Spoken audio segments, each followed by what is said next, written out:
I wanna show you how to add stabilization effect to the video in Premiere Pro. Let's go! First of all, go to Effects and write Warp Stabilizer. Sometimes it can happen when you apply the Warp Stabilizer on the video, you get the error. To solve it, before to apply the Warp Stabilizer, just choose the frame, right click of the mouse and select Nest. Perfect. Let's apply again Warp Stabilizer. The background of the video will be analyzed.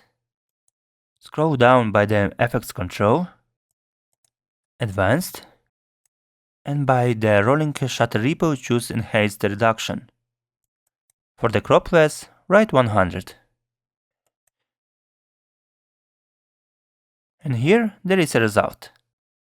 Guys, help to grow this channel. Put your like and subscribe.